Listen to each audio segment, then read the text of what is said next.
Introducing Dr. Clyde Winter and on their name, put some respect. Yeah. I think it's time for reality check. Yeah, reality check. Gotta get you back on cold. Reality check for the young and the old. Reality check. Yeah, the heal your soul. Reality check. Get ready for the show.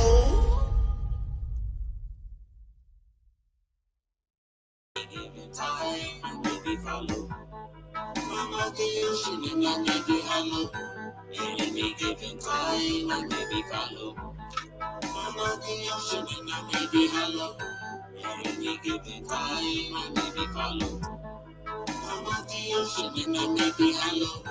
At any given time, I may die. What's the that you don't want me to say? Ain't been big, no one listen to me. Sometimes I feel like the lane that I made. On my grandmother was in the maze. Leave me behind it and let me astray. What is the truth that was going on with me? Don't make me cool and just have a nice day. Some things are just easy to say. Wish I could stop me from breathing a day. Don't have no food and they swimming on me. Out in the ocean away from the bay. I've been drifting along far away. I went up in to keep them away. See what you see, but I just cannot stay. Force me to lane and they want me to drink. Can't do the crime, that don't suit me. Mine, unfortunately, ain't got my sorrows. Swimming and follow, sleeping and hollow. Bring on the idol, listen to Carlo. Nothing to borrow, living to borrow. Nothing to call home, shooting a hollow. Shooting a inferno, how about the carnal? Summon all your love thoughts in the eye. All known, seeing that is a pyramid. How they tell me that is a primitive. All of them is a biz, got the hook to the ring. Too late to call it quits, that's what the mission is. We are the guinea pigs, who's if I'm feeling it. Tired of the ceiling it, no longer feeling it. Feeling we're killing it, feeling like feeling it. Swimming this message off of the shore into the abyss. Deep in, I'm in the ocean and I may be hollow.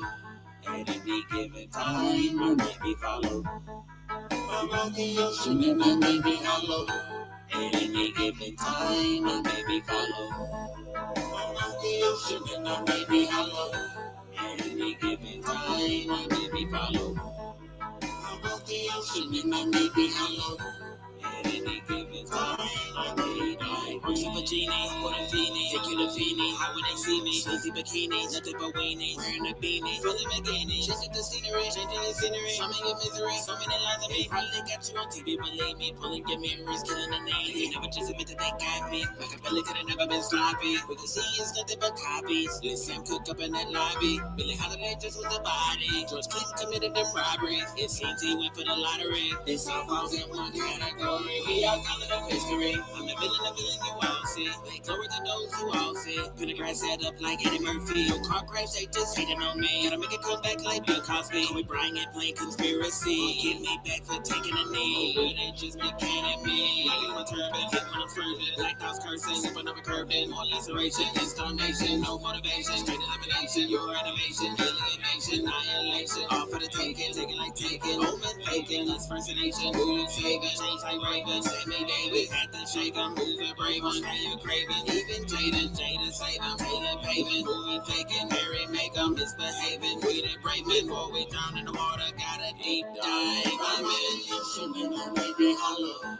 At any given time, I may be followed. I'm on the ocean and I may be hollow. At any given time, I may be followed. I'm on the ocean and I may be hollow. At any given time, I may be followed. I'm on the ocean and I may be hollow. At any given time, I may die. Think they don't want me to stay. There's always one who just got raised. Came from the cave, came from the bay, created the slave. Step out of water, fiction is harder. Why do they bother? Over my head, first like a daughter. Same boat, same fate, only in slaughter. Still throw jet bro, same as a father. Justify life, why should it be harder? All my nation, make things water. See how they come, all in one. Force me to go, force me to the slum. Live up the crumb, father's hung. Faces beyond, live as one. The training on speak for the young. Nobody's dumb. Maybe just someone they young. Maverick approach. Truth by Yojo. And the kind will grow. Just as the Oko came off the old phone. E-I-E-I-O-E-O. So training the wheel until it's all gone. Gotta go deeper. Dive with the people. Some turn lethal. Neighbors is evil. Go for the right. Give up the pain. No, you be right. Kill them on sight. Many despair. Many beware. I see that I'm there. I see that I'm here. Ready with flares. Calling all bad. Agendas are here. We the illusion. Not disappear. As hard as my chin. Deep dive. I'm my illusion. And I may be hollow. At any given time. I may be followed. I'm out the ocean and I may be hollow. At any given time. I may be followed. I'm out the ocean and I may be hollow. At any given time, I may be followed. I'm out the ocean and I may be hollow. At any given time, I may die deep.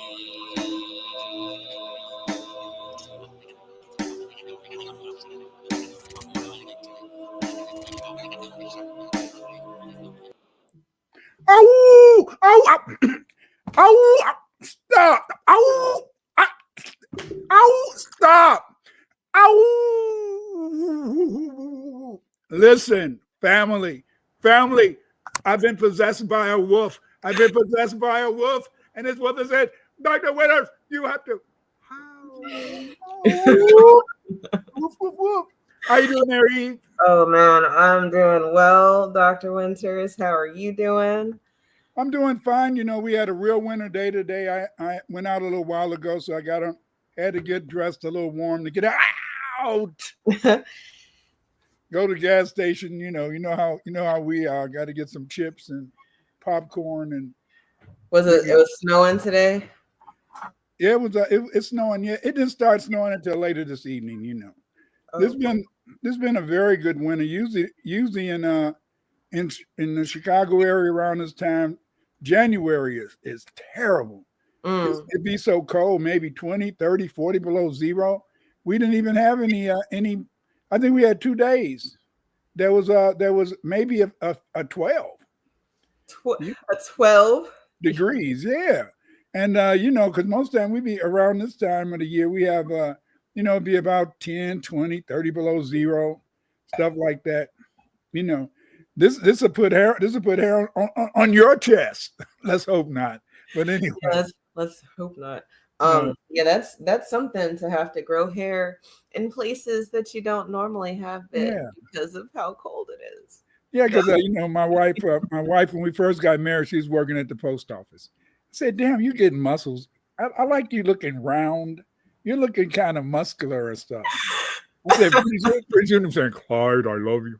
I said, "Damn, you might get a deep voice." But then after that, she always said, "You're the one that didn't want me to work." I said, "Hell, I always said you could work, baby." No. I just said I just want you to look cute. I don't have to look cute. You're in that cuteness. That's your problem, Clyde. You think everybody's got to be pretty.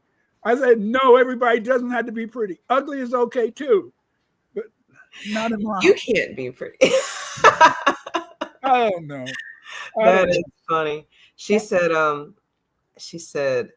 that you knew what you were choosing, right? The reality is that you knew her. You chose her. And I always think it's very humorous. You got it wrong. My generation, you got it wrong. My generation, you couldn't choose the woman. The woman chose you, because if she didn't let you talk to her, if she didn't let you give you her telephone number, I mean, you was out of it. So the woman always, in my generation, the woman chose the man. I don't know about now. Y'all generation different. I don't know. They say, well, I mean, I think it's still pretty true. You guys choose who to marry. We choose who to date. It all is very strange to me, because you would think that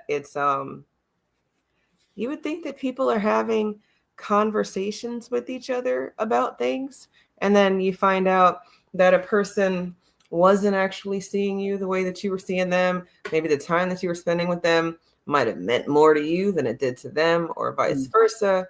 I think back in your day, y'all might have even had girlfriend, boyfriend terms. Now people, I mean, I'm a little old, you guys, but you're going together, right? That'd be the dating phase, and then, well, then you're talking, after the going together. But I think that this is age increments as well, like how you refer to It these didn't. things. It didn't last long. It didn't last long. Because back then, I think about I think about my mother and them generation and my wife's mother and them, and a lot of times your parents chose who you were going to get married. That's why just about every black woman or man was married. It just wasn't by the time you saw them, they just went with their husband or wife. But and so then it was very complicated, very complicated. I made a wonderful mistake. And that mistake is that I got married off love. I loved my baby doll. And I believe she loved me back, I hope so. I don't know, because you girls, y'all hold so much. It seems as though, see, this is what it is. You girls, it seems as though that you're very open. You're telling your man this, or you're telling your man that, but you never really know if it's sincerity or just game. I mean, you girls got game. Um, game. Game is very interesting. I think that there is game out there. I've heard some. I've heard some. I heard a very crazy story today about, like, I guess the intricacies of our entertainment industries, and then how certain people know certain people, and then, well, you'll see like one chick, and then she'll end up being with a bunch of people all in the same circle, and it's like, well, didn't y'all know that she was with such and such? I mean, you saw them out together, obviously, that this wasn't something secret, but then everybody's kind of cool, like, yeah, okay, yeah, I know that you were there and whatever, because you here now. And then, well, maybe she gets moved to another team, or she gets traded. I don't know what you call these things, but it's very interesting how people know each other. And then the game, who's getting gamed or who's playing the game. Like, you saw Kanye and his wife at the Grammys, right? Everybody's talking about her Yeah. outfit. Her But outfit, it was quite. I thought it was quite. It was a quite exotic outfit. I mean, it's something that I think it's not really normal. Get out of here, Dr. Winters. But anyway, go ahead. not normal for sure. I thought that I was being prudish to feel some kind of way about seeing lingerie, like, out and about. Maybe you're not going to the club. Maybe it's just 6 o'clock on a Tuesday and you see somebody out in the streets and that's what they have on. And maybe they're not a streetwalker. I know I'm aging myself now, but I'm just saying, like, sometimes I felt like a prude. Like, am I doing something wrong? Because clearly you're out here and you're comfortable and that looks like undergarments. And okay, you're cool. Kanye's wife is, I don't even know if you would consider that undergarments, as much as she does have on garment of some sort. It's But it's I'll never forget, around 78, 79. No, about 80, 84, 85. Between 84 and 85, a lot of women used to go out. You see a lot of these old dames and stuff, and they have XXX on their license plate. That show you they was a hoe back in the day. But they have XXX, and back in the mid 80s, these women would come to it might be they had a lot of they used to have a lot of dances downtown, going to the clubs are a nice place. And these women would come in and you can see their public hair, everything. The dresses were all see-through and stuff like that. You smell it. They didn't have body deodorant back then like they do now. You're smelling up the joint. And but maybe I was a prude, because see, we had been conditioned. I had been conditioned, by looking at Tarzan. I had been conditioned that just because you see a woman's nipples and all that type of stuff, that don't mean nothing. Because see, back in the day, I'd be riding on the bus to school or riding on the bus, and a woman would throw out that breast to feed the baby on the bus. Maybe put a little cloth up or something. Mm-hmm. Because see, You know, black men wasn't breasts, didn't like breasts so much when I was young. You know, but now the black men like breasts. You know, give me. I saw it in the 1980s 1980s kung fu movie. We want to get breasts. We want breasts. Now them brothers, they was looking at that kung fu movie. Now they looking for breasts. That's hilarious. But I mean, I think you're right. And maybe it's cultural. And I don't want to get too deep right with any one thing because I didn't really have a topic tonight, but just with what you're talking about, what body parts some men are interested in more than others. You know, white men are not supposed to like ass, right? Because their women don't have any butts, right? But now their women are trying to have butts. Right. So then they say, or I mean, I've heard this and seen this, and they'll say you're gaining too much weight. You know, start telling her she's fat.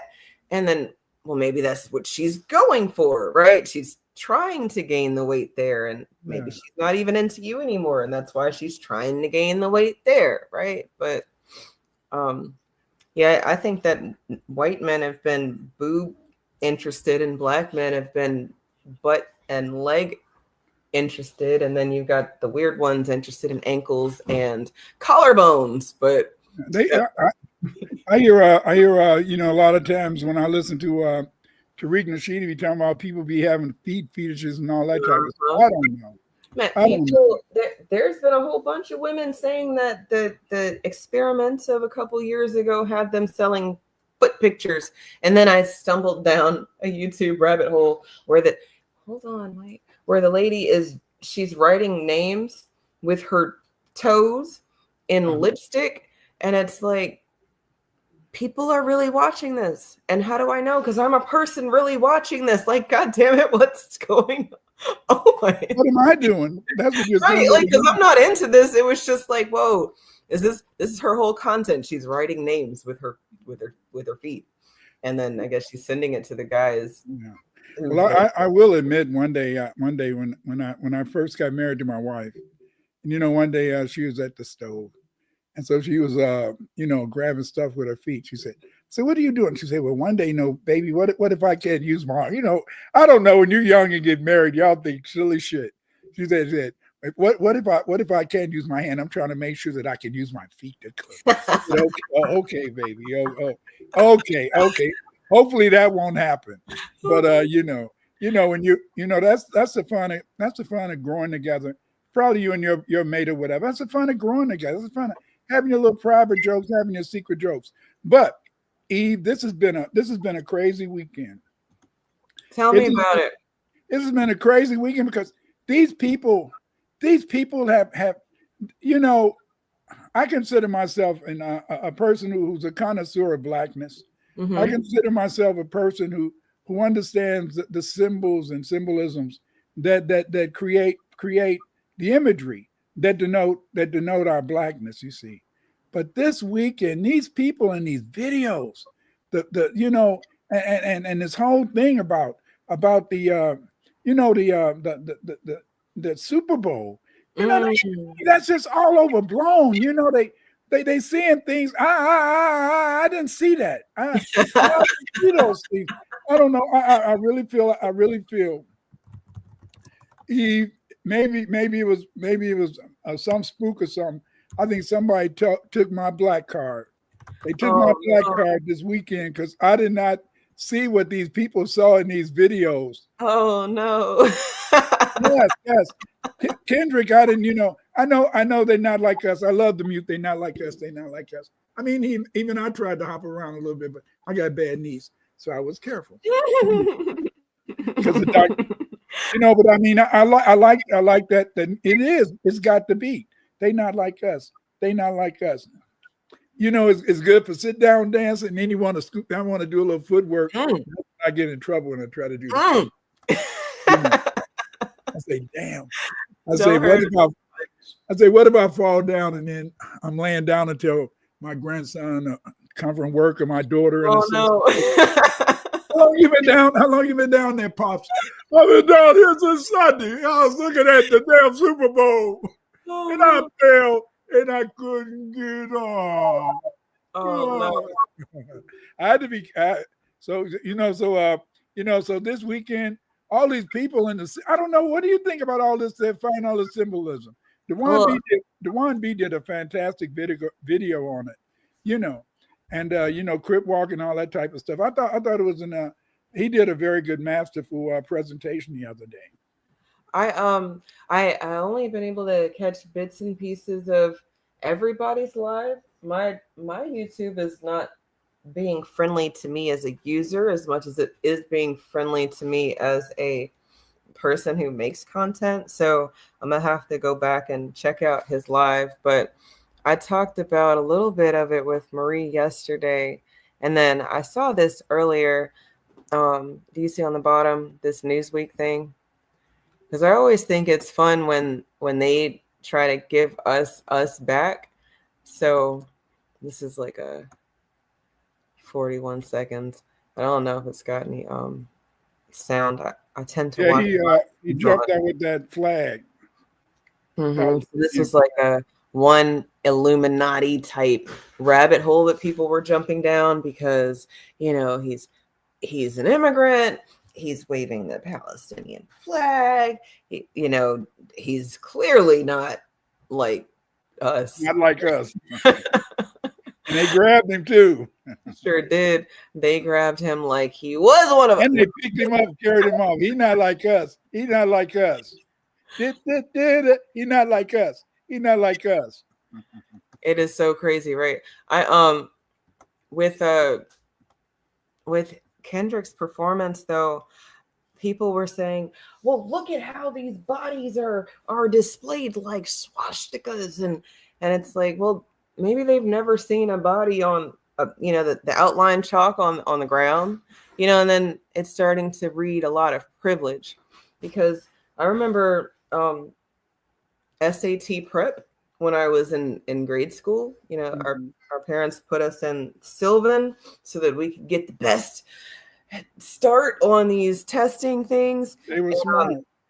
Well, yeah, shout out to my parents for doing these things. But one of the questions, it was like it was asking, what is a living room? And I guess for IQ purposes, when you ask questions like this, if context is not given or if context is taken away. So for example, if you've never had a house with a living room, then maybe you don't know what a living room is, right? If you've only lived in an apartment with one room, then all these extra, like what's the master bedroom or a master, things like this that don't really matter. But white people use understanding dictionaries and words to determine if you are intelligent enough according to some standard that they've made a long time ago. I really don't get IQ, but I just remember, they kind of gave us this prep, and we got to see some things with regards to symbols and how people look at things. I don't know that I'd ever personally seen a body outlined myself with my own eyes, but you probably have, right? But is it our experience? Or maybe you've never seen that chalk outline, but maybe you've seen a body. I've never seen I've seen old people who've passed. That's the extent of my bodies that I've seen, you guys. Well, we were playing basketball back. What was it? 68 what was it? 68. And this guy named Lloyd, he went up to take a shot, and then he said, "Black stone to the bone." And they shot his face off. Oh my! What the? Yeah, it was the game basketball court. Yeah, the game banging was strong. I lived in a neutron neighborhood. I never joined a gang, but I was shot at so many times. That's why I got somebody stopped me and said, "Clyde, they say, hey, bro, you got to join this or that gang." I say, shoot me, but if you miss them, I'll fuck you up. I swear I'll fuck you up. Look at me now, say, right. if you miss, if you don't kill, if you don't shoot me first, that's it. One of my sons, he made a mistake and he went to a party. And this is my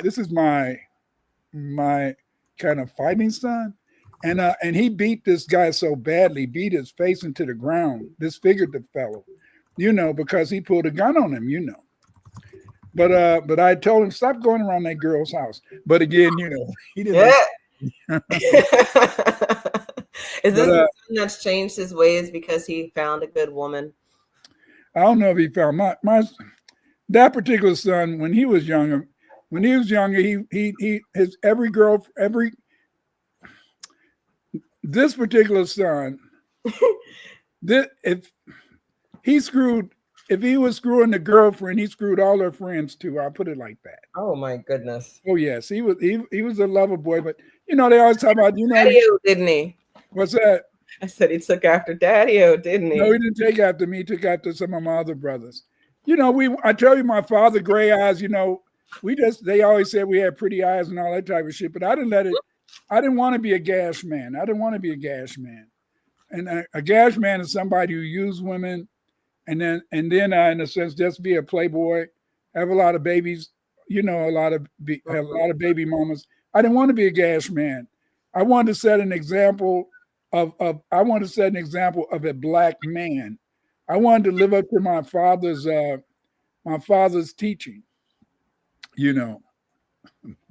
about being a good man.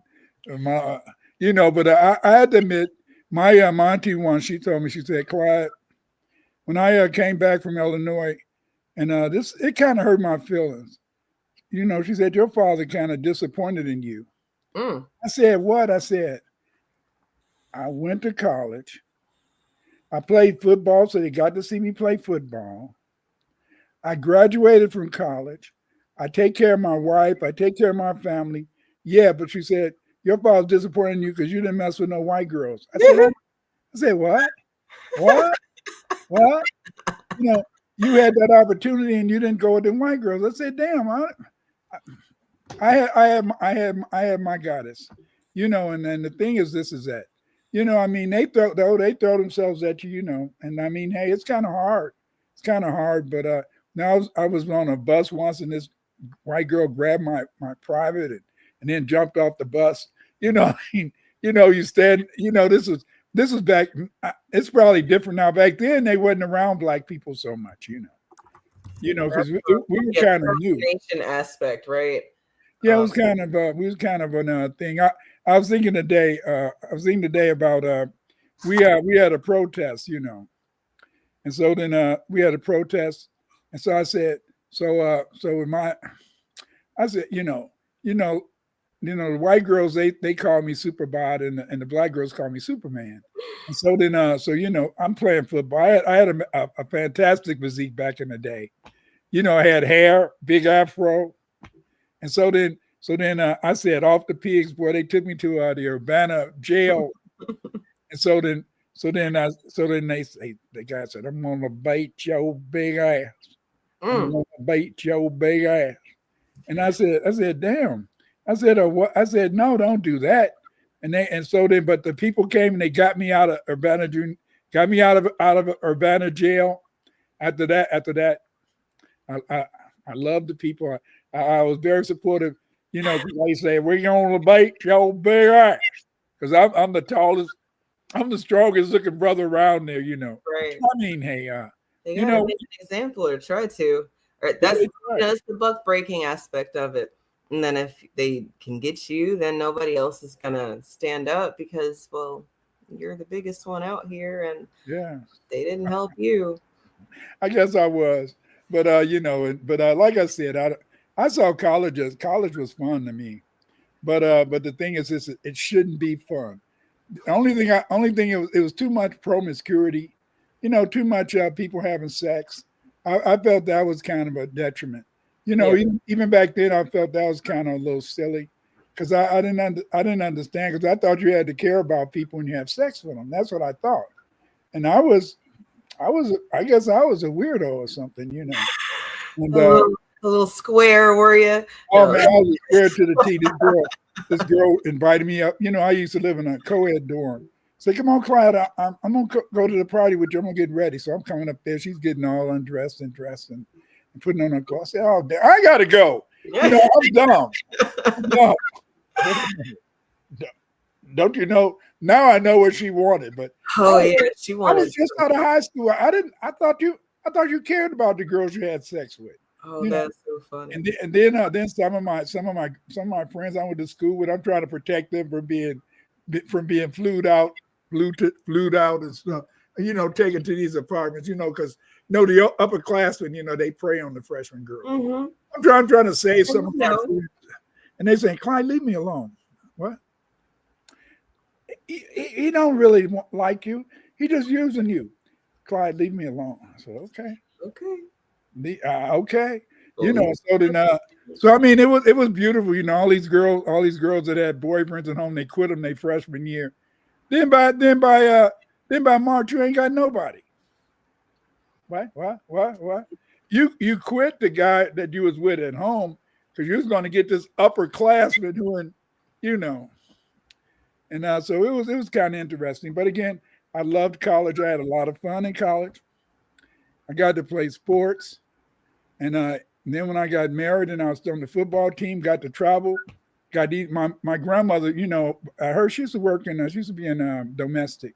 So, you know, she taught me how to use a knife and fork. So I used to feel so proud when when on the team and those white boys be holding their fork up trying to cut their shit. You know. Not that they didn't know how to use utensils. No, they didn't know how to use no utensils. They held it like this and be trying to cut it. And you know, I'd get my little knife and fork. And you know, when I was young, I always wanted to be a James Bond, a spy. So then sometimes I'd put my fork in my left hand and cut it, you know, to show that, you know, is he really American? On their toes. But again, like I said, is that you know, you probably got your stories from college, but I mean, I don't know about girls, but I had a good time. I had a good time. I saw my first. See, back in our day, they were still called cross dressers. The men's who liked to wear pretty things, who still were very much men. But I saw my first one when I got cross dressers. We would have whooped their ass when I was in school. But anyway, I didn't say that. I didn't say that. I'd never seen such a thing in person. You know, it's a lot of things on TV. And then, well, do you see on the bottom, you kind of started sharing it, but this is our reality now. These things right here. I need the city to protect me because the federal government won't. And if you think you're afraid of Trump, you should see how afraid of Trump I am. Can you wrap up, please? Yes, I can. If you say that you're afraid of Trump and that's why you don't want the city to be a safe space for trans people, you better prepare for trans people to make this a very unsafe space. I'm shaking right now. I don't want to be here. Please. I'm sorry. Am I taking too long pleading for my life? You remembered how many children I have and that 2 of them are trans. I speak as both the B and the T in the LGBT. I'm multiply disabled. I have Ehlers-Danlos syndrome, which is a connective tissue disorder that causes me immense physical pain. I'm on the autism spectrum, and I have narcolepsy, and I couldn't drive myself here, so I had to hide from my driver that I was in drag, which is not an easy thing to do in drag. I do not want to be here. It's my day off. I do not want to be in your DMs. I do not want to be in your email inboxes. I do not want my creativity writing diss tracks like Kendrick. I don't want to spend an hour applying glitter on my face so that you will hear and see me. I want you to listen to me. Let us remember that the Nazis burned the books that the Nazis burned books on gender sciences first. Now the administration has villainized and marginalized migrant workers, trans, LGBT people, and even special needs, denying life-saving and affirming care. Can you look at me and tell me how many of my friends need to die before you do anything? Please wrap up. Look at me. Okay, we're all done here. Fucking Hey, pathetic. no, we're all done. Come on.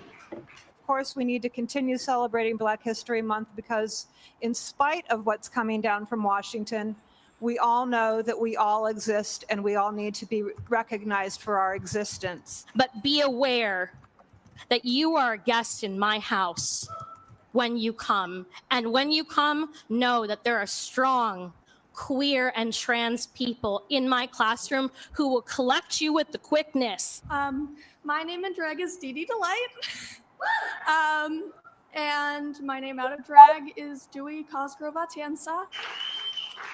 Laddie LaRouge, he, they, in drag, District 3. My legal name is Olivia D'Ambrosio. My public name is Livy Scanlon. My wife and I own a home in the Canal District. I speak as someone who is always misgendered, like all the time. People refer to me as sir when I prefer to be referred to as ma'am. I speak as someone who is afraid to use public toilets. I speak as someone who is a member of this community and is a queer person. You have to imagine being me and my wife, fearing that our marriage rights will be stripped away at any moment. Please, I only have so much time. Please, Joe's gonna cut me off. Which matters more? Covering the legal fees of systemic police brutality or protecting the lives of queer people in our community? How many lives have to be lost before you consider fighting back against fascism and corruption? Now is the time to say that if federal money relies on the dehumanization of trans people, that we don't want your goddamn money. I get that some of you care more about easy funding than trans lives and don't mind Nazis for some whatever reason, but Normally, I would say good evening, but through the chair, I will only impart my sour grapes. It's an extremely emotional and taxing thing to stand up here as someone as part of the trans and gender diverse community. My name is Katie. I'm from District 5, and I'm speaking in support of agenda items 10B and 14B. Right now in our country, Trump is threatening the trans and gender diverse community. Noticing people here are trying to control the rights of others, and that's not right. We should make Western a sanctuary city for trans people. Everybody deserves to feel safe, and everybody needs to feel safe. You know, I hate to say this. I don't understand.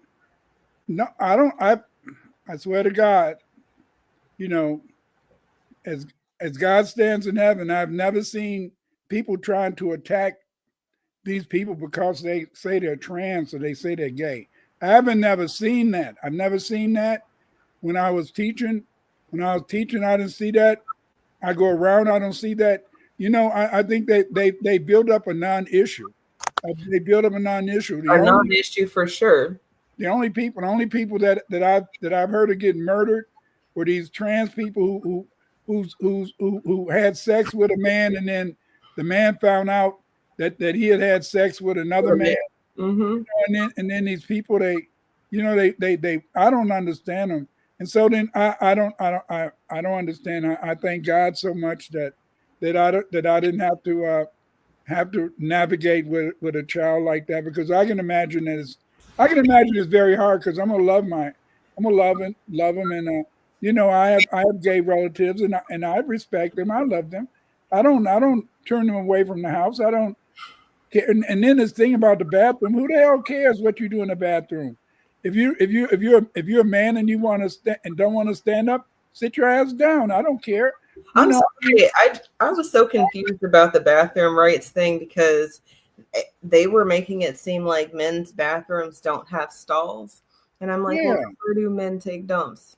Yeah, it's not in the urinal, and I don't frequent the men's room, but it's not like in the old days. In the old days, in a sense, you know, you just had a big urinal in the gym, a big urinal, and everybody just got over there. All the guys just flopped their privates out.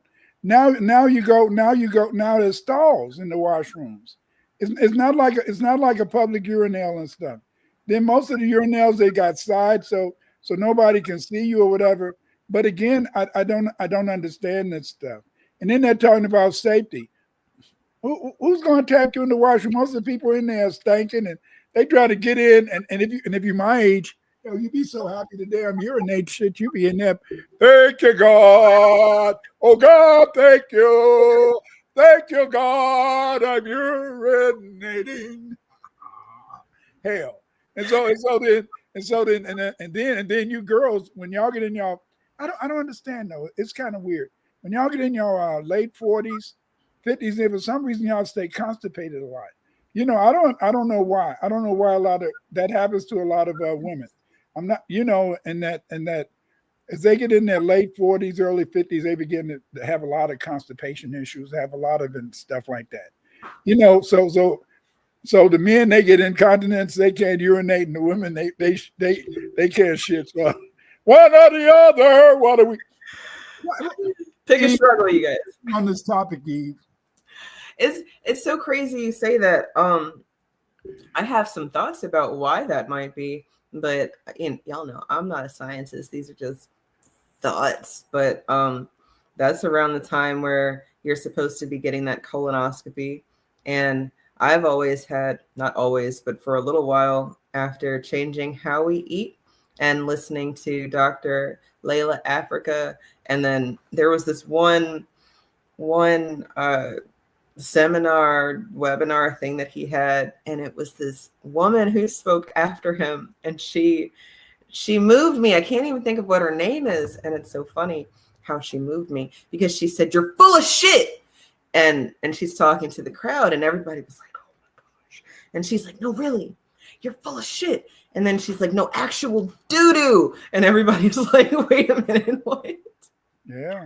But it's like most people are not taking the amount of poops they're supposed to be taking anyway. So then after you get that colonoscopy and they get all that stuff about you, you don't have any backup shit anymore. So while you might have been regular, you weren't emptying your bowels like you're supposed to be anyway because of how we eat and what we eat. You know, I don't know. Maybe that's a problem. It's just like what I found. I found that people who get their teeth cleaned all the time, they the ones who end up toothless, you know. That's another thing. I used to work for a dentist. Did you know that? I used to work for a dentist. No, go ahead. They first thing, a lot of the things that they do on people, they would never, ever, ever, ever, ever do on themselves. And I don't mean like they're not gonna do things on themselves, you know, that doesn't happen. But I mean some of the procedures, like if you get a filling, well, maybe if you don't have a lot of money, you get a silver filling. If you've got some money, you get a tooth colored filling. And then all these years later, they find out that the silver is toxic. So it's like, oh, we shouldn't have been doing that. But a lot of them already knew things like this. So they weren't doing these things. Their kids get cavities. They're not getting these, you know, silver teeth. But just like you find out that they've got a separate cabinet for the Medicaid experiments, you know, it's the same across the board. You know, just like, you know, my one of my sons, he's been a store manager for years, you know, and I didn't know until I found out from him that black Latinos and whites all got different Social Security numbers.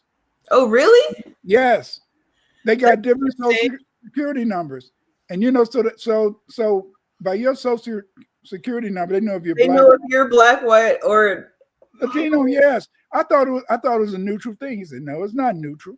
You know, but I mean, but you know, he's the employer class, you know, and stuff like that.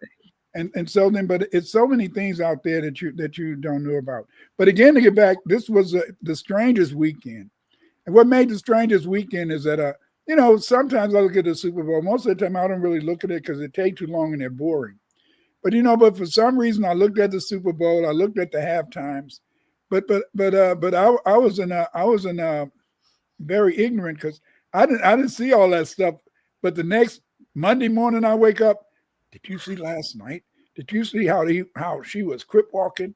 And do you know that crip walk, in a sense, that meant that she was a gangster? And then did you see how how when they marched around and then they had the blue and the red, white, and blue, and then the red. And so then the blue meant that you was blue. And then the red meant that you was red. But this is what it all means. The symbolism. So, oh, damn, I was getting a well, Oh I lost my blackness card.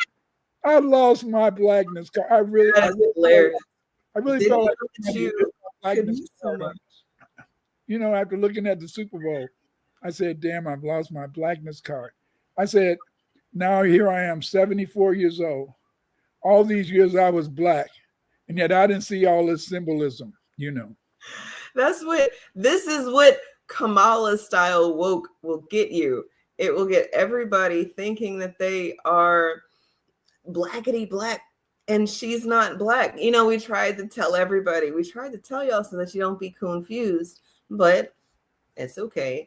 You know, we do exist inside of a system that is designed to have you stuck on stupid. So, you know, I find that I have a little bit more grace, especially with the Super Bowl, because people are all over the place in their fields. You got blacks who are saying that we're supposed to not be watching football at all. Anyway, like, I thought we were protesting. What about Cap? What about, okay, yeah, no, that gone. And then, well, I thought we were protesting because people were not getting paid, but then I guess Jay-Z made some chess move, and then it was okay, and then Beyonce, but then that's years ago, and then, well, now Kendrick and this Drake thing, and I remember being able to watch entertainment and be entertained, not have to like follow the politics to stay in the know.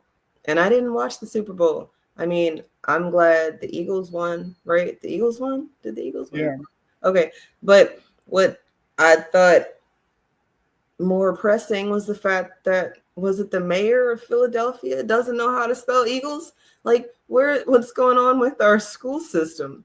Did you see the clip? She's like, let's go Eagles. Oh, yeah, I saw it. Yeah. Eagles. Let's go. What? Okay, yeah, that's why Trump wants to get rid of the Department of Education, because of your ass. Like, I don't know. You know, but I just found it. I found it very interesting. I found just this whole idea. You know, I said all these Super Bowls they've been the same. The only difference you had a couple of black quarterbacks playing. You know, and you know, and the thing is, this is that usually the white quarterback wins, and but the thing is, this is that I just found it weird, and I just said, damn. You know, I was a little depressed Monday morning because, you know, I looked at the Super Bowl, I looked at the halftime, and yet I didn't see nothing. You know. I wanted to call up Dewan B and say, Dewan, why are you? You saw so much, and Dewan even had to go and travel around the city of Los Angeles. I saw so and so get killed here, so and so got shot there. But then you know when she was doing the Crip Walk, you know that was. But it was L.A., but she from Compton. Well, you know, I mean, damn, you know, I mean, I tried to do the Crip Walk. I tried to do the Crip Walk Eve, but it didn't work out right. You know, luckily it was a chair nearby so I could grab that mother. Not the Cripple Walk. Oh, no. It was going to be the Cripple Walk. That's what it was going to be. Because I can't do the footwork anymore. Can you do that? Can you do no, it? I can't. I don't even know that it's something that I've tried to do for real. I don't think that I can dance. And for anybody in this house listening, of course I can dance. No, I find that I'm more silly, and then I like being silly, you know, and then if I'm dancing and it's not supposed to be silly, I'm not out in public. I guess I'm very prudish. But it's what I learned. Did you know about Serena's sister, Yatunde? What happened? She was murdered by a Crip. Oh yeah, and they said they didn't understand why she was doing that, you know. Right. And I'm like, I mean, y'all want to talk about some symbols. I mean, that's a hell of a symbol. Or if you want to talk about the fact that I know for sure that my man would leave me in the drop with it. Look, Leave you why? I'm already on thin ice over here, but I'm just saying. He ain't going nowhere. Get out of here. But look, if my ex was like, hey, or not my ex, if somebody was like, hey, do you want to come shit on your ex? What? I'm not supposed to be thinking about my ex to want to do anything. So then I'm like, is this like this black camaraderie going on, or is it bigger than the fact that she's trying to help Kendrick diss Drake, or is it the fact that she's now with this white guy, so her sea walk is looking like the old lady shuffle?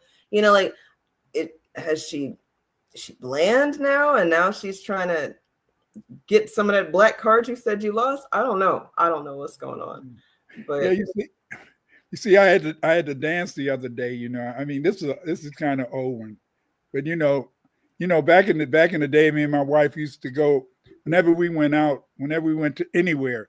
The occasion was Clyde and Diane. Y'all got to dance. Y'all got to dance. Y'all got to dance. Aww. You know, there's my little niece with her little cute ass. Aww. But I mean, ow, baby. But see, that's the whole point. You have to love it. You had to love it. You had to share it. So when I saw what was going on, and I'm looking at these people, and they're talking about the what happened at the damn, you know, at the Super Bowl. I'm wondering what the hell is going on. What, you know, I called up my son. I said, baby, Pops lost his black card. You know, please, can you bring it back? Bring it back. My black card is gone. I did not see none of that stuff, and I don't know if it's imaginary or but you know, this past election has been so liberating. It looks like for black people, the fact that they didn't vote for Kamala Harris, the fact in the sense is that they stood 10 toes down, and they didn't give a damn about following the leader. Looked like that's done something to us. In a way, it looked like it liberated a lot of black people, and I think that's what happened with this particular Super Bowl. I mean, nothing different. You still got the black white quarterbacks, you still got the black running backs, you still got the black receivers, you know, and so I didn't. It wasn't nothing new, but the only thing new that I can think of is this whole idea that everybody's mad at the Democratic Party. Everybody feels that we've been bamboozled, and they feel in the sense of that we have to stand and show who and what we are, and I think that was something very interesting. I still, please forgive me, I still don't believe somebody married to a white person can really represent black love. I don't believe that, and I'm sorry, but I don't believe that. I don't believe that you can be married to a white person and you still can be representative. I am in agreement with you. I think that it's supposed to be, well, right. I don't really care how you lay, but if you want to be the voice of the people, then maybe your actions should match.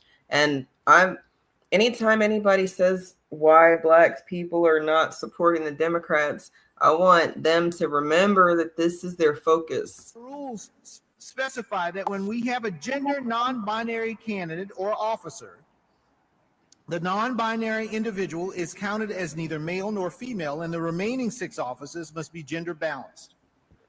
With the results of the previous 4 elections, our elected officers are currently 2 male and 2 female. In order to be gender balanced, we must elect 1 male, 1 female, and 1 person of any gender. So again, this is what we have to do for this vice chair race. We have to elect 1 male, 1 female, and 1 person of any gender. To ensure our process accounts for male, female, and non-binary candidates, we conferred with our RBC co-chair, our LGBT caucus co-chair, and others to ensure that the process is inclusive and meets the gender balance requirements in our rules. To do this, our process will be slightly different than the one outlined to you earlier this week, but I hope you will see that in practice it is simple and transparent. The order of balloting is designed to ensure equal access to the ballot, regardless of gender identity. As we must elect a candidate of any gender as well as one male and one female vice chair, we will first ask members to elect a candidate of any gender on the first ballot. Any candidate, male, female, and non-binary, can be elected on that ballot. After a candidate is elected on the first ballot, we'll have one officer of the three. So then we will know which position is filled of the one male, one female, and one vice chair of any gender. Our second ballot would also be for a candidate of any gender.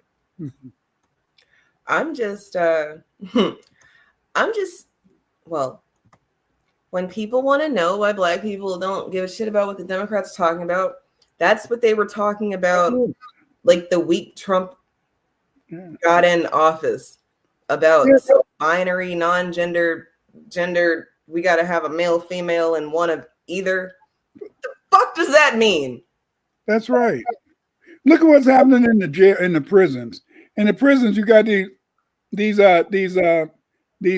transgender men raping the women all over the place. Mm-hmm. The women are living in fear because Right. these transgender men haven't had their genitals removed, and then they look like when they get in prison with a woman, then all of a sudden they remember what they They did. remember how their Yeah. body pieces and parts are Right. supposed to work. Oh yeah, It's very strange. And then no, we're supposed to pay for this. You guys, I've seen so many comments on Twitter. Anytime I get like a reparations ding, you go to the comments, you'll find white people saying, if I have to pay reparations, then I'm going to stop paying my taxes.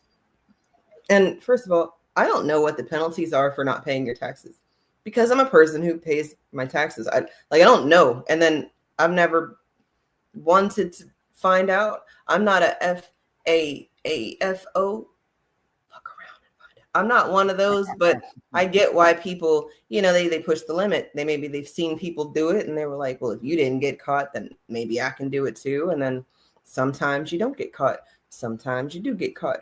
Taxes has not been one that I've fucked with, because it seems like you don't have to do anything inside of their system and they can still get you for taxes, which is like we talked about last week. Hey, how are you? Right, you're fine and you live down the street, but you're going to pay taxes to a government that you don't recognize, but you do recognize it. That's how the Aboriginal blacks disappeared. Is that they said me Aboriginal, me Cherokee, me not belong to your nation, and then they said, oh, you don't belong to our nation, nigga. Me no nigga, me Cherokee, me Choctaw. Stop calling me that derogatory name. They said, okay, you right. You got your own nation, but you know what? You still got to pay some taxes. I belong to a different nation. Why me got to pay taxes? That's because you're living in our county, so you got to pay taxes. Me no got no money because y'all no giving me no job. It's we can take some of that. You got that reservation down the street, right? And then before you know it, you're dumbass. You could vote. You could vote. You're not even voting because you're going to belong to a different nation, but they stole all your land because you had to pay county taxes. It's crazy. It is crazy because today I've been looking at the laws, and everybody knows about the Constitution, right? And then everybody knows that there's amendments, and just saying it like that bothers me because nobody knows the fucking law. That's why we have lawyers, because they are supposed to go to school and learn all of this stuff and then be able to interpret the law to keep people safe and or make sure that people are getting justifiable consequences for things that are being done. Now, it's strange. I wonder if it's religion that's got us messed up or what, but people focus on the Constitution, not understanding that laws are written every day and they're not a part of the Constitution and they're not amendments. They might be part of the U.S. Code. Inside the U.S. Code, you've got all sorts of fun things. And I found out in 1994, the Bureau of Indian Affairs has all of these subsections and clickable links, right? And it's Title 8 in this U.S. Code 1994. So like I said, y'all, this isn't my area of expertise. It's just something I happen to be looking at today. So if I'm messing something up, please correct me. But it's just, I had a fellowship when I at Loyola to finish my PhD. It was for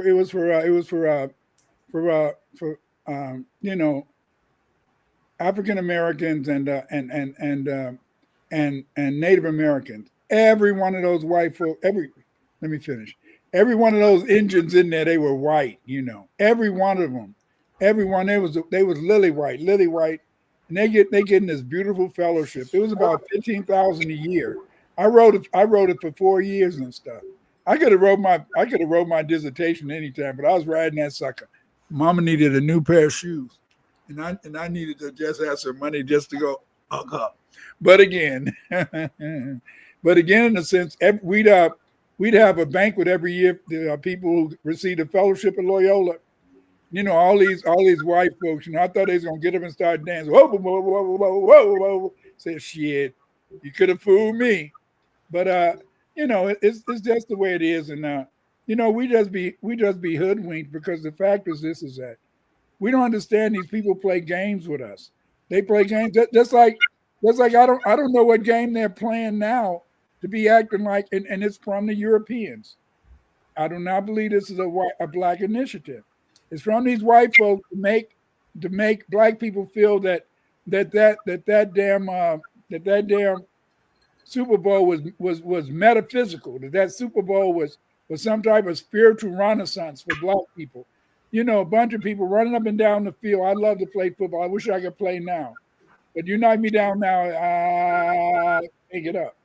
But the thing is, that it's just all propaganda. It's all y'all got to get it together. Y'all got to get out and let people know we not like you. They not like us. They not like us. They sure not like you.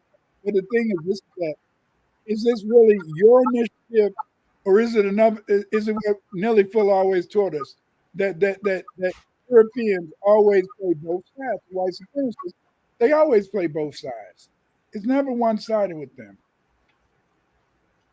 it is always one-sided with them, but that's how you can cheat. Yeah.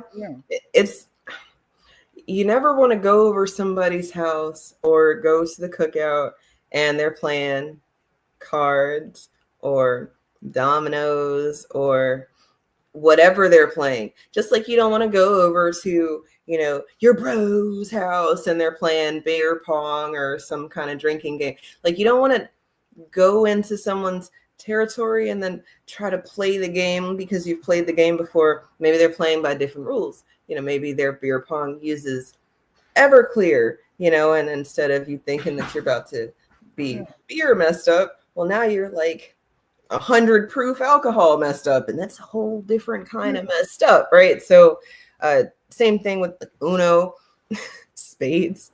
I try to find out the house rules first before you start playing. But that's weird. Whenever I go to Vegas, when it's one of the hotels I stay at, they have a lot of the young white kids playing, that pong, they got all the things on the liquor table and they're throwing balls. This is crazy shit. But the whole point is this is what I've always admired Europeans, is that they know how to have fun. They know how to have fun. That's fun that may not be hurting anybody, Let's talk about that though. That's insane that you say that, because do you think, I don't know how to ask this. Okay. Do you think that it is because of our white people? And what I mean by that is, in America, you've got different groups of white colonizing groups. So you've got Spanish, English, French, German, maybe a little bit, and Deutschland up there in New York or something like that. I don't know. But, our white people. If you come from Spanish white people, then maybe you're into these things. If you come from French white people, maybe you're into these things. Same if you come from English white people. And when I say come from, I don't mean like from their loin. I just mean your experience was under their influence, right? So I don't think so. I think that it's always a push. It's always a push when you FBA to be grown and to grow up. And you're not supposed to have any fun, it look like, after you get 18. After you leave high school, you're not supposed to look like have any fun. That's what I think it is. It's like you know, that's what I feel, because you know, you get out of go to college and you get out of high school. Nobody wants to play football anymore. Nobody wants to play basketball. Okay. Nobody All right. wants to play tennis.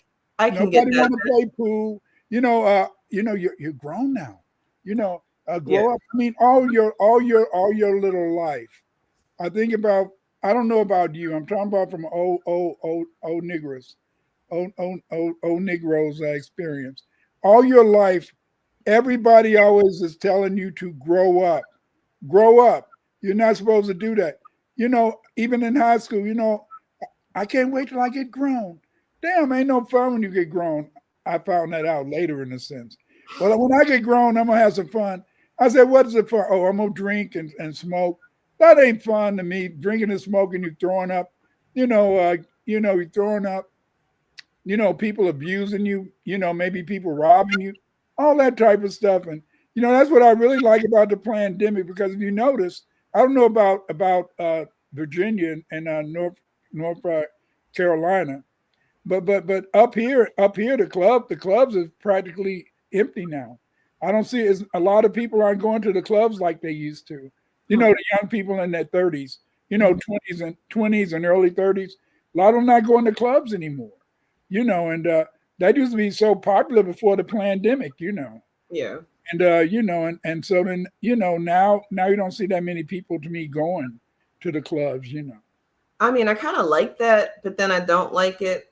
I mean, the pandemic, I think that it stunted us because of the caveman aspect of it all and social distancing. How do you mean caveman aspect of it? Go ahead. Everybody's supposed to stay in their little cave, right? And then you're supposed to only go out for necessities. I mean, it really was given off dinosaur times. Like, if you don't have to be outside the cave, and have to run up with that saber-toothed tiger. Okay, maybe not all at the same time periods or whatever. I'm just saying. Well, we couldn't knock the woman in the head with our bone. Right. Our dinosaur bone. Whoop. It's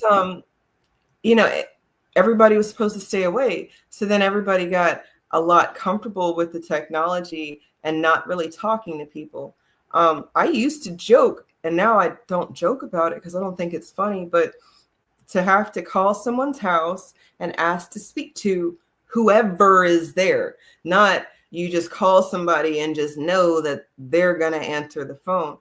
And it's so strange. We don't have a house phone. We have the ability to have a house phone, but we don't have a house phone.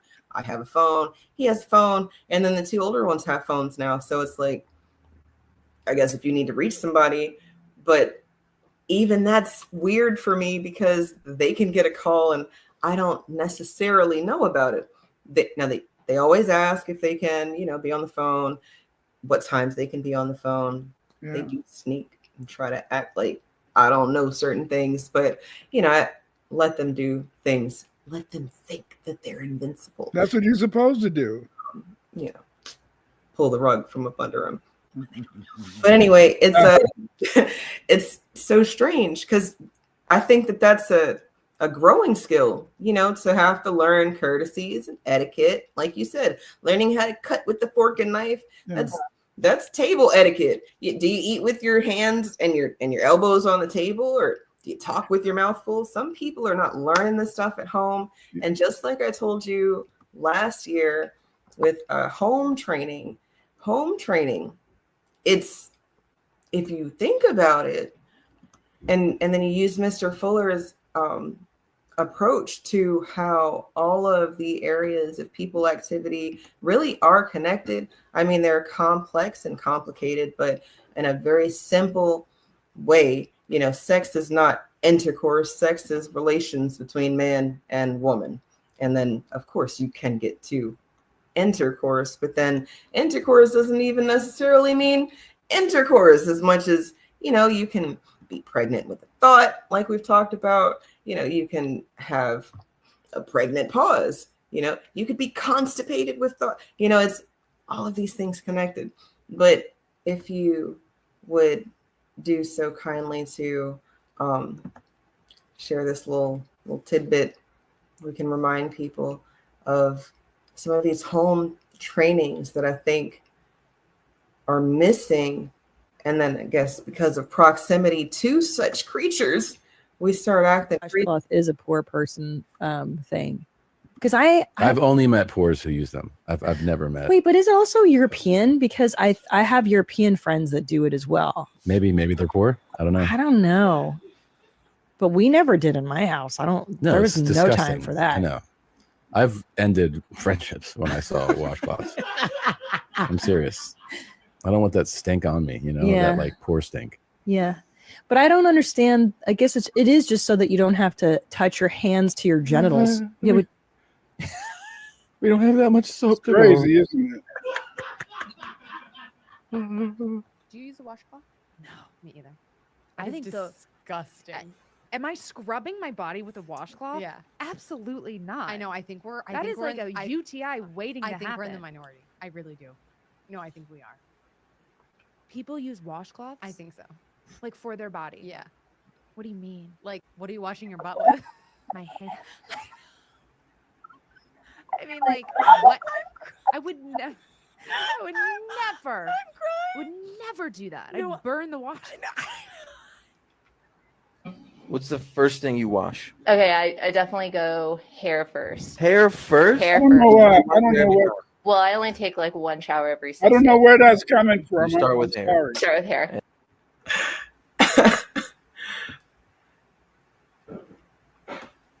And then I'll normally do conditioner and then face wash. Then I get out. There you go.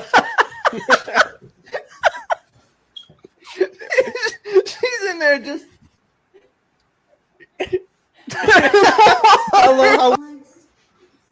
All right, here's my question.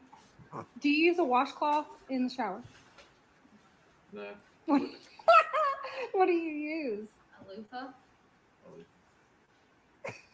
I made the conscious decision to stop washing my hands. I think when I was in college. Was it college for you? I don't know. That's when I remember it because one of my good friends from college also doesn't wash her hands, and it was like how we had that bonding experience. One day I was like, I'm just not gonna wash them. She was like, I'm not either. I don't wash my hands. I don't really trust people that wash their hands because, well, one, I don't think it does anything. No. And I don't know. I don't know what's going on. It's okay. Were you able to hear any of that? Kind of. They don't wash themselves with washcloths. And then the most recent one doesn't wash her hands. And they don't trust people who wash their hands because it doesn't do anything. And I just think about, what's her name? Typhoid Mary, right? Do they not like their history because the bubonic plague and all sorts of germs and diseases because this woman was just nasty and didn't wash her hands?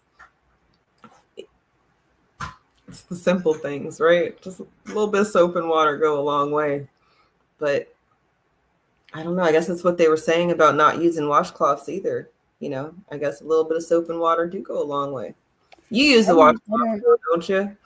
I don't even know. I don't even know how they used to wash up. I didn't even know that until what's her name? The tennis woman brought that up. I didn't even know that because I thought everybody, you know, and then I know I use only one washcloth. All the ladies I know, my mother wife, they use two. And so then it's crazy. So y'all using two, we using one, and they're using none. and I think about how did they really clean themselves? Because they look clean look clean. But I know the biggest thing, if you notice now when you go to YouTube, and the biggest commercials are on body sprays. How to hide that funk. 72 hours. Yeah. 72 hours. And then they have a heavy-set white woman and a heavy-set black woman. You could spray it and she pull up the fat and then spray there. You know what I mean? Get out of here. Yes. Those of us who are fat, see, you don't have this problem. Yes, those of us who are fat, you do have to pull it up. Yes. But the thing is, you don't spray deodorant up under that rolling belly. Get out of here. This is crazy. Crazy El Meso, you know? It's weird. I thought that, well, I know that I don't have any rolls to roll up or anything, but, you know, a little baby powder or something, you know, to keep you from chafing, maybe. I don't know. You got that one very large woman who got to sue the Lyft driver. You saw that? She's like 1 billion pounds, and then she wanted to get into a sedan because she didn't want to wait the time because her big ass can't fit.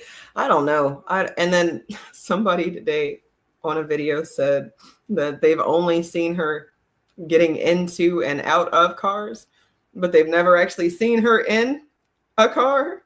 And if she can't fit herself, then what are we doing here? But it's just like, have you ever been, I fly Southwest a lot, you know, and back in the day, and not so bad now, back in the day, sometimes might be a person and they kind of look a little heavy, very heavy, you know, like my niece, well, she might get mad at me, but, you know, she used to be a little heavy. And so then, you know, she used to have to get the extension and everything. They give me the extension too.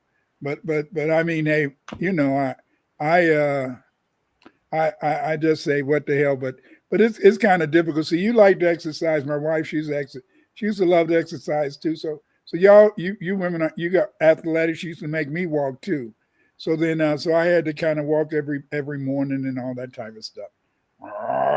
She said, Clyde, when you were younger, you were disciplined. I said, yeah, when I was younger, I was on the football team. But then somebody told you to grow up, and that's crazy because they do. They never tell you that when you got out of high school, that you had to stop playing games and grow up. But none of your friends. Yes and no, because I've always been told that I was an old soul, and then, you know, like, don't worry, you're gonna have time to do these things and just enjoy being a child, because you're not going to have a lot of time being a child. And then as you grow into your big ages, we find that, you know, it's not all that we thought it might be, as much as, you know, I really enjoy naps. If I can get a nap, I love a nap. I don't love to wake up thinking that it's the next day, though. I don't like those naps, those lose time and space naps. Those after 3 o'clock naps. Those aren't good. You know, those aren't good, because then you wake up and then you still got a lot of time for tomorrow, but not enough time to get back to sleep. Not a nap like that, but just quiet time. You know, our oldest boy likes his quiet time. And it's so funny because he's like a little old man, and he's just so analytical and just very, I don't know.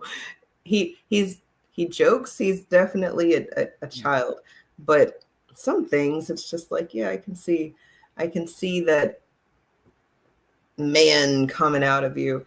And well, I think that, well, I used to be hard on people, because why are you playing rec sports if you're not getting paid? Now I'm like, this is your exercise. That's cool. You know, we like to be competitive. But then some people, you know, if they used to be the jock, you can't get them off that, man, we ran 58 touchdowns and Okay, well, what are you doing now? Are you even playing now, or are you just reminiscing like all my sons, they played up until their 20s, you know. We even still got videos, because they used to play every Sunday. They would go to the park and they would play other teams, you know, and then the block, they had even got into young adulthood. I don't think they stopped till they got about 24, 25. and they used to play every weekend, every Sunday after the Bear game, they would go play, you know. And I think it's cool though. It's sad that it's not consistent, but if you think about it, but they make you feel that you're dumb. Why they, you know, the first thing they say, why are you doing that? Act grown up. What is grown up? Drinking some damn vodka and some damn Jack Daniels. That's And the only being thing they Mills. do, you know, and smoke some damn cigarettes and catch cancer, Right. you know, and but that's why I really respect those young people who can still play basketball and football into their 20s, you know, and give them something else to do. You know, maybe that's why we had the gangs, you know, is that a lot of times, you know, the kids didn't have nothing to do, but they could gang bang and keep threatening people as long as they wanted to. I mean, heck, you know, it's kind of sad, but it's part of the culture. But everything in FBA culture is not good to me. You know, some things are very beautiful, but that whole idea that you have to grow up real fast, and you know, our girls can't really have a teenage years. Very hard for our girls to have, you know, teenage years. I mean, the thing is that, you know, what I found so very interesting is how so many people are always trying to assault the girls.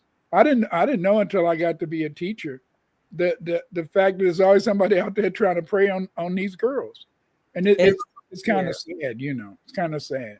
It is. And then I don't know at what age it's appropriate, because it's all about the person's home training, I think. Yeah. So you might have a 12-year-old who's seen some things, and I don't even mean like has seen people doing drugs or anything like that, but just maybe they walked in on their parents, or maybe they stumbled across the website. You know, when I started making home visits, and I used to, you know, this guy, Mr. Zawak, he was a white guy, and you know, in 8th grade, he would make home visits. So I said, since he did it, I would do it too. And then so you make these home visits, and then I would go to people's homes in the 2000s, and you know, they would have X-rated films with the regular films. I said, what the hell That's is this? exactly what I'm talking And then they're wondering why their daughters are becoming lesbians. It's easy to know why their daughters becoming lesbian, because every damn X-rated film always have woman on woman sex. Yep. And so then they only think that that's normal because it's in that movie, it's in that film. And then you got the film, you got the video with the rest of the videos. Yeah. Get out of here. I thought that was, but that wasn't none of my business. I couldn't say, Mr. So-and-so, Miss So-and-so, why do you have that video there? You shouldn't have that there. Your kids might look at it. They would have probably whipped my ass, you know. And so then, you know, I remember I told this lady once, you know, when you're a teacher, you sometimes know more than the parents. So I told this woman, I told this teacher, I said, your son is hanging around a lot of gangbangers and they're selling drugs. And you know, I really think you should talk to your son about it. She went to the principal. Mr. McCormick, Mr. Winters is telling me this and that. So Mr. McCormick said, okay. You know, she went to the white man. So he said, he said, Mr. Winters, leave this, don't tell this woman nothing about her kid. In 2 weeks, her kid had his head blown off and stuff. I had 2 kids that year get shot in the head, you know. And you know, when I was teaching 8th grade. And so then she came, oh, I should have listened to you. That's what she was telling my principal. What the damn principal? It was me telling you to do this. But you know, it's just that, you know, you have to be very careful. A lot of times, in a sense, you know, talking to parents is odd. But like I said, around in the early 2000s, you know, so it didn't surprise me when a lot of the girls wanted to be lesbians, because they all had the videos, and I don't understand these black families why they would do that. But I mean, hell, you had your pornography with your Disney videos, and you know, and it's just crazy. That is crazy. That's definitely you're better than me, because I'm making a home visit and I see the problem, and then I can't tell you about the problem because you're gonna go tell my boss on me. But I had one parent who they didn't. I don't know if I told you this before. We were reading To Kill a Mockingbird, and she didn't want her daughter reading To Kill a Mockingbird because it's got the N word in it so many times. Never mind the fact that her daughter is an N word, right? Which was very strange to me. Like, I get, and I always understood when white people didn't want to participate in some things, but then to be like, you're Black and you didn't want your kid reading this story, this fake story at that, it's not okay. It's very strange, but people, not that that's the, not your, that boy got his head, that's sobering. And that parent must really hate themselves. But I don't know. I did a show last year on a rapper who had some very distasteful lyrics about the gang that they were fighting against. And then it kind of seems like the mom, not that she was a gangbanger, but if everybody's outside, then who's at home? So then if he can't go home to a place where someone's present because you're outside too, and then everybody, again, if everybody's outside, who's taking care of home? I don't know, but it's that was the thing, like when I was growing up, if I did something, they say, hey, you Nobi's boy, ain't you? Who? I said, who? Not me. And Nobi would whip my ass. When he got home, Clyde was jumping off the roof, jumping off garage roofs and stuff. Clyde was hanging down from the side of the banisters, dropping down to the ground. All that stuff. They would tell, and my father and them would handle it. But see, it got so that by the time I retired, parents did not want you to tell them about their kids. They did not want to discipline the kids, period. It was rough. It was rough. And then so it was just all type of stuff out there. And just like the pornography thing and so many people didn't really try to protect their children, from, I tried to let my kids know what life was about, but I wanted them also to enjoy their childhood, I remember one of my, I said this before, I say it again. This girl said, how did you have all these big ass boys in your house? I said, damn, they was little. My wife didn't feed them. Definitely always said I would never cook enough, but I said they were skinny. They didn't get fat till they met your ass, and you the one that started feeding them that junk. But again, that's it. And I remember it's just very interesting that. But again, this has been a very strange week. This whole thing about the video, the whole thing about the they not like us and the Super Bowl and this revisiting and so much it is becoming so complicated since the election. When Black people look like when they said forget Kamala, it looked like we just on a liberation train. Forget all of us. We're gonna just be for Black folk. 10 feet down, 10 toes down, stand tall, delineate. And these people said, stop. I want to pretend I'm that PA. Even not a trans, and I want to pretend I'm that PA. Oh, you can stay with the trans. And I'm very interested in it. And I like the idea that people are speaking up for themselves. I like the idea that that more Black people moving away from that black and brown shit to just Black stuff. I think that is something that has to be really pushed. Stop that black and brown because it don't really exist, and just say Black people. There's Black people that they're not attacking Black and brown. They're not harassing them. Just look at the FBI statistics. They're harassing us. We're the ones who are getting abused by people. We're the ones that have to suffer a lot of criminal activity, But it's very interesting. This has been a crazy week because well, Elon, right? He's the African American now.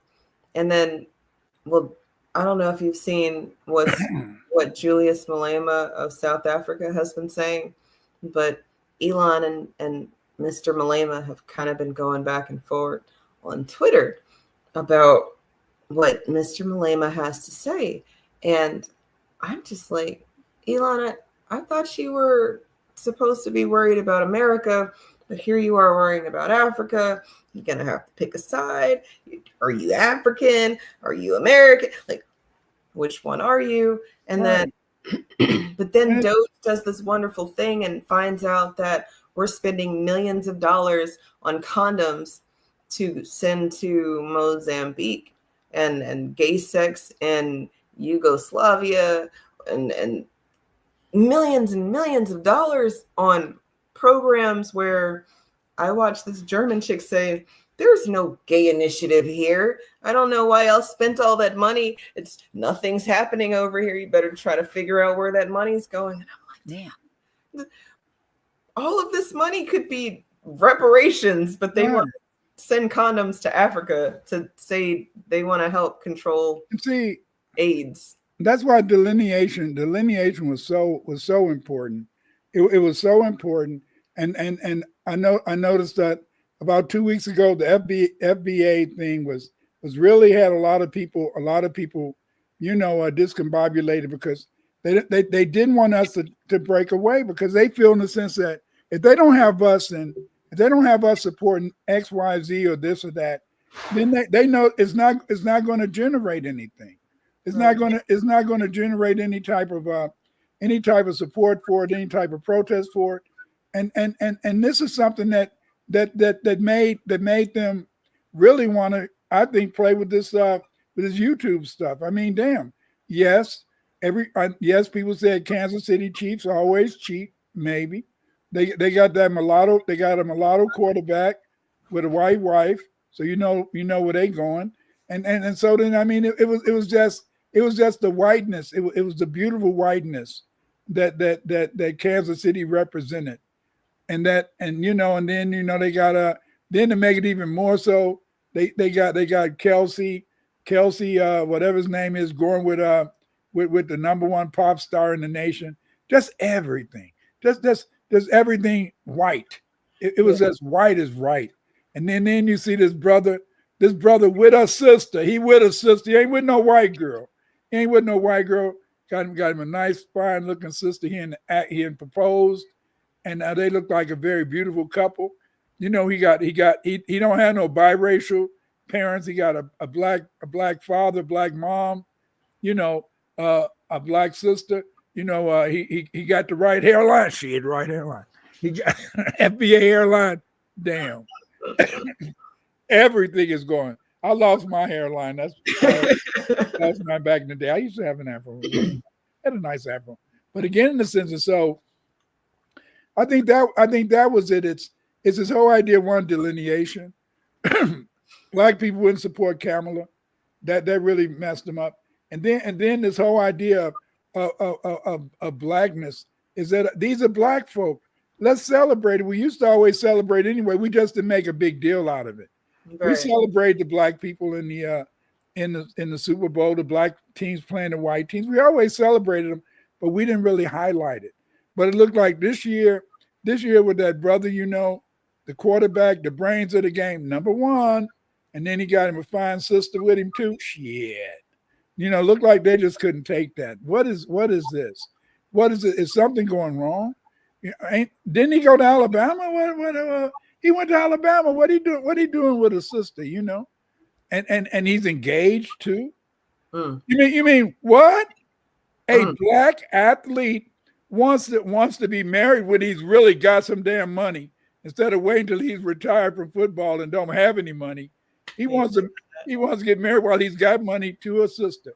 Get out of here. Get out of here. I mean, that's just so it's just too beautiful, It's just too beautiful. And it was just so ironic. And then for them for the Green Bay to win the Super Bowl this year was icing on the cake. So you put that, and then you put to me every damn Super Bowl halftime been black since Jay-Z and them took over, Right. because they got that contract. So I didn't understand that stuff, but wasn't no breast falling out with like Janet Jackson. So everything okay. No breasts people upset. So it was all good in the hood. But again, this was a wonderful past weekend. It was a little bit confusing when they wanted to have all the symbolism from "they not like us" and all that type of stuff. But again, it's the momentum. It's the momentum. 2025 is our year, Eve. This is our Eve. I mean, this is our year, and we're going to, in a sense, blow things apart and get people to really understand. And so that's why we needed this reality update today. We needed to look on reality. We need to look at where things are going. We need to really, really think about what is reality today. It's much more natural, It's much more Afrocentric, very Afro, not Afrocentric, FBA centric, because they for some reason that they don't like Pan-Africanism anymore, because the Pan-Africanists they feel don't really play up our delineation or play up our homeland. We are unique people. We are the new Egyptians. We make the whole world operate. Our inventions, our culture, everything. We made everything that make America great. The telephone, we made it work right. The light bulb, the resistor in every component. The computer. We even made the first program. Yeah, Gates made the money, but we made the program that you could look at these computers and stuff. And my favorite invention, yes, is toilet tissue. Yes, it's toilet tissue. When I was younger, and you had to get that stuff and had to wriggle it up so you could wipe that ass. Shit. Bring my hero. I'm ashamed. Ooh. That's just because I got a cold, got to blow my nose. But anyway, you should. This is it, though, Eve. Is that this is a year, this 2025 family. It is February. It's Black History Month, and that means that we have to, in a sense, stand for something. And so then I'm really excited. I'm elated, and like I said, I do not know what's upcoming, but we try to make a reality update today. We try to let you see where things are today, because I guarantee you that 2025 is going to be a rambunctious year. It's going to be a year of change. It's going to be a year of delineation, and who knows? By 2026, I might get my check, and I'm waiting. That's what right. are you waiting for? Your food stamp? No, I don't want food stamps. You waiting for SSI? I don't want no SSI. I got a good pension. I'm waiting for my reparations check. See, I'm waiting for my reparations check, and I'm gonna buy all the stuff that they said Negroes shouldn't buy. Just send me a list, and I'm gonna buy it. I'm gonna buy it. Get you some Uncle Nearest. Get you some Jordans. Yes. I guess you're gonna have to get you a Cuban so you can look the part with the right. I don't even smoke. A real fat one, too. A real big one, like those football players after they win the Super Bowl. Real big one. Real big one. Yeah, my father used to smoke cigars, though.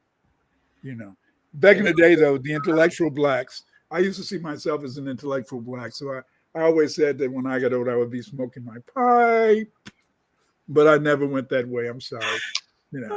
Yes, the rain in Spain lands mainly on the plane.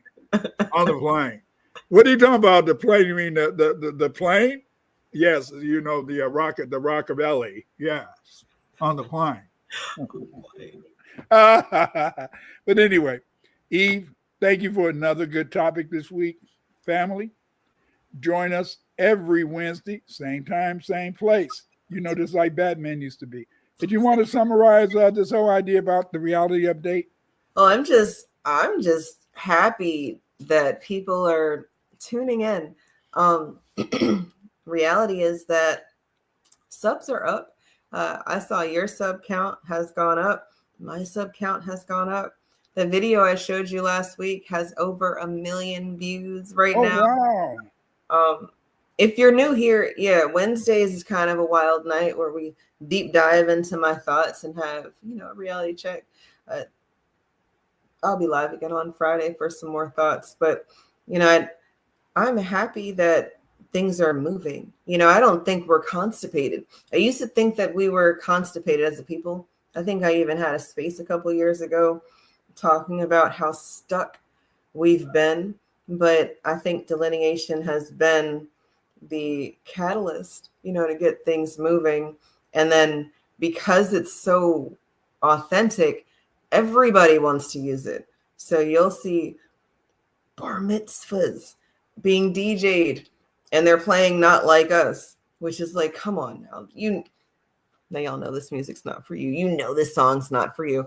But I mean, what Taylor Swift was even, she was even doing her little thing when the set was playing. So if everybody can use us, then we for damn sure need to be first in line. Shouldn't we? Reality check. But I think it's such a catchy tune. I mean, even I tried to dance with it, but I don't have any footwork anymore.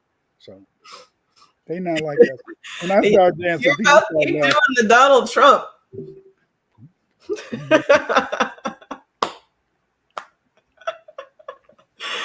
Trump said he played that song after his win because Kamala is not like him and they're not like us. Yeah, but again, family, we're gonna talk about this year. We're gonna talk about things that are happening and things that are on point. But again, this is 2025. It's a new day. It's a new awakening, and we're not asleep. Black people are not asleep anymore. And because we're not asleep, there's no telling what you're gonna find on the show. But we're going to, in a sense, keep you informed.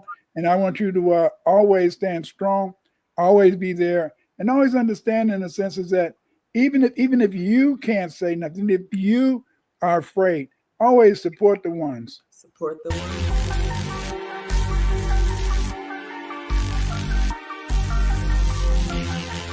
If you're not going to speak up, support the ones who do. If you're not going to speak up, support the ones who do. If you're not going to speak up, support the ones who do.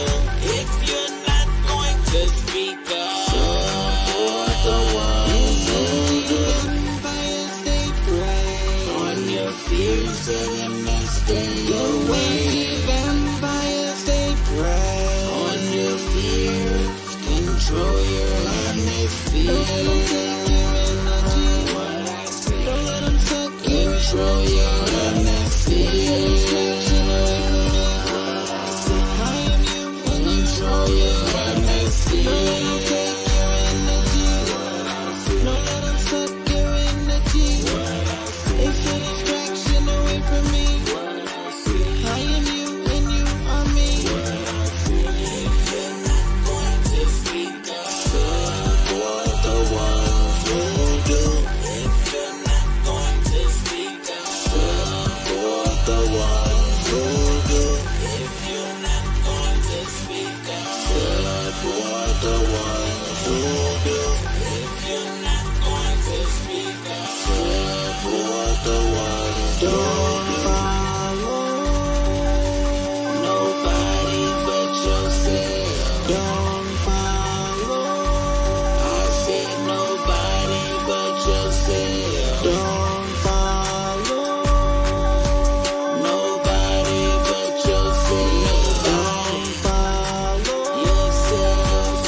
Nobody yourself. Nobody but yourself. Our identity and our culture as Black foundational Americans. Yes, yes. Wars between black Indians and whites were manufactured to produce black slaves for whites. The English, the French, and the Dutch provided the Native Americans with guns, rum, and cheap goods to purchase Native American Indian slaves. Between 1670 and 1720, many black Native Americans were enslaved. The black Native Americans were sold into slavery throughout the 13 colonies, Mississippi Valley, Canada, and the British West Indies. The majority of black Native Americans sold into slavery by whites and Indians. Slave traders were the Choctaw, the Yamasee, and other Carolina tribes. Yes, yes. Many of these tribes like the Mandi, Mandinga, many of these tribes, we've lost their names. And their names have been lost to history because of the fact, in a sense, that when the European came, as he conquered these black Indians, he just made them slaves. And so over time, in a sense, their nations disappeared. Over time, in a sense, their history wasn't recorded. Over time, they were even able to deny that Aboriginal blacks even existed in America. They wanted to give our Aboriginal ancestors gifts. And the only problem with the gifts that they gave us was that often these blankets that they gave us carried smallpox, yes, diseases. They also, in a sense, gave us another gift, rum, fire water. And this rum caused an addiction among us.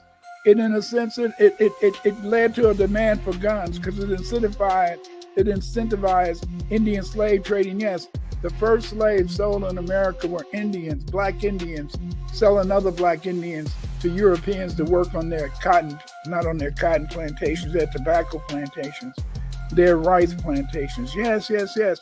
We sold each other over here, just like in Africa, because of the fact that that we failed to understand that we are one, we are one, we are one. We should be united based upon our identity and our culture as black foundational Americans. Yes, yes. Reparations, baby, reparations. We deserve reparations. We deserve reparations like yesterday, not just today. No, not just today. We deserve our reparations. Give us our money, baby. Cut the check.